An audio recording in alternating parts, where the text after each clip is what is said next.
What's up, everybody, and welcome back to Politics with Steve. All right, y'all. So we got a lot to get into today. Before we do any of that, I want to take a second, remind everybody to subscribe to my YouTube channel, sign up for my email list. That's the best way to make sure that y'all in the loop on everything I got going on. Without further ado, let's get to it. All right, so Trump is definitely on the Epstein list, 100%. Everything else is a distraction, and I'm about to give y'all the evidence. All right, so a few weeks ago, Wall Street Journal dropped a story in which this man Trump wrote Epstein a sick birthday letter in which he had an imaginary conversation with himself, which is, on his face weird. But the Wall Street Journal reported that a collection of letters gifted to Jeffrey Epstein for his 50th birthday in 2003 included a note bearing Donald Trump's name and the outline of a naked woman. The drawing depicted a woman's breast and a Donald signature in the place of pubic hairs, surrounded by several lines of typewritten text. It concluded with the lines, "Happy birthday, and may every day be another wonderful secret." Now, if that ain't coded in sick Jeffrey Epstein, I don't know what is. And just to remind y'all, the Wall Street Journal is owned by Rupert Murdoch, the same person that owns Fox News and other conservative media outlets. They would not have posted this story unless they had the goods, period. In fact, I believe it's a 0% chance that the Wall Street Journal put this out without knowing that the letter exists. But, Trump being Trump, he denied it, threatening to sue everybody. Actually, we're going to take a look at the post that he dropped in response to this. So,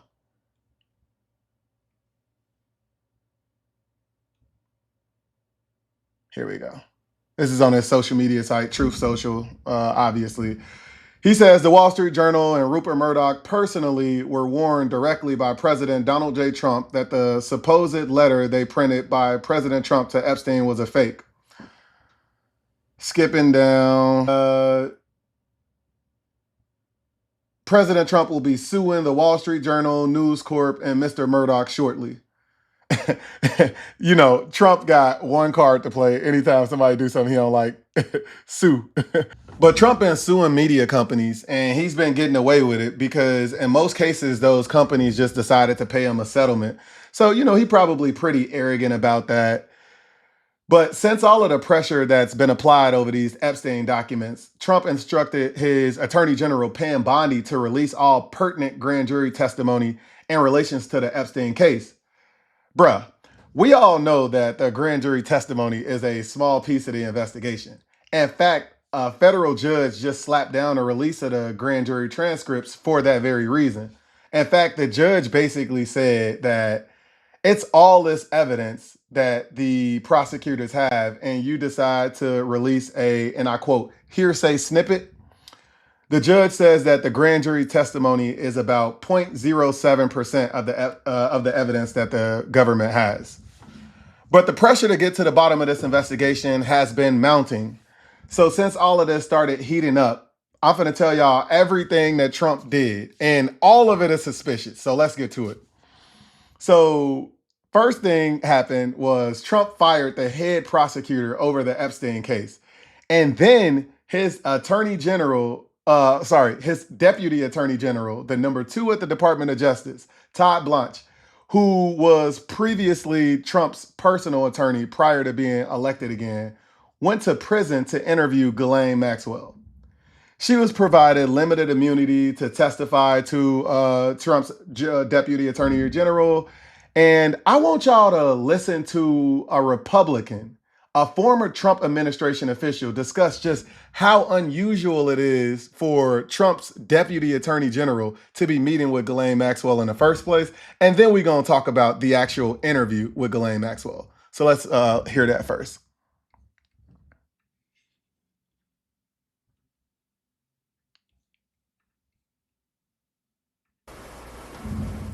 I have never seen this done, ever. The Deputy Attorney General runs the Department of Justice. They don't interview witnesses. And so I wonder, the first question that popped to my mind as Sarah and I were talking about this was, whenever you're a line assistant or anyone who's interviewing a witness, you bring at least one agent with you, if not 2. So there are a number of people taking notes and there are witnesses there.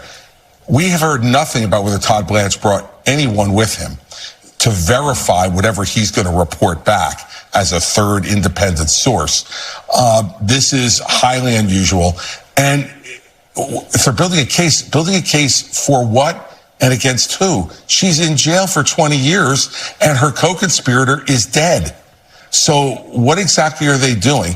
It makes it look even worse. I think this is a bad political move for the White House. On top of it, it makes it look like one of the people that is being accused of covering up, Todd Blanche, is now in charge of digging out the truth. Again, just that direct and that straightforward. So Friday, the transcripts from the Ghislaine Maxwell interview dropped, and we can hear Trump's former personal attorney, Todd Blanche, the number 2 at the Department of Justice, ask about Trump so many times.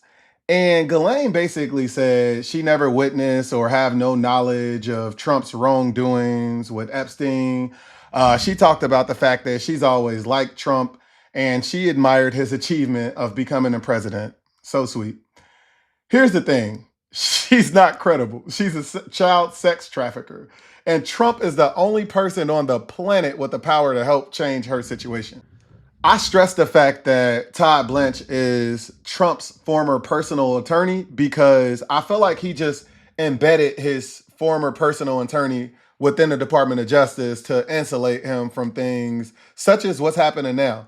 I mean, do we really believe if Ghislaine Maxwell said anything incriminating about Donald Trump, that interview or any of the transcripts would have seen the light of day? And additionally, Trump would have marked her as a threat.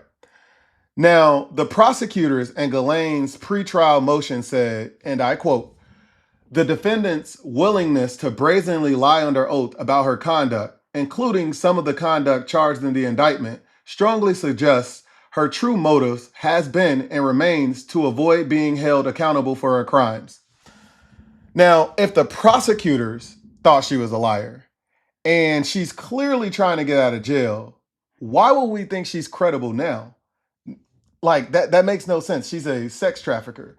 And she's also made a pitch to the Supreme Court saying that she was scapegoated. She's basically trying to claim that the government, and by government, she means one judge down in Florida, had a agreement with Jeffrey Epstein that they would not prosecute any of his co-conspirators. But again, it was just one judge down in Florida. She was convicted by a circuit court, which trumps whatever agreement Jeffrey may have had with that judge. She also petitioned and asked Trump directly for a pardon. And after that meeting, she was transferred to a low security prison that, based on her crimes, she shouldn't even been eligible for. Somebody in the federal government, again, under Trump, had to change her danger level to get her into that prison. I mean, this prison is so sweet, she can leave for work release. Senator Dick Durbin of Illinois said that if a pardon is on the table, she'll never snitch. And he also asked for a commitment that Donald Trump would not pardon him. I mean, Dick Durbin understands what everybody else understands, that if a pardon is hanging above her head, she just won't snitch. But when Trump was asked about the possibility of giving Ghislaine Maxwell a pardon, he said, "Of course not." Psych. Let's take a look at what he said.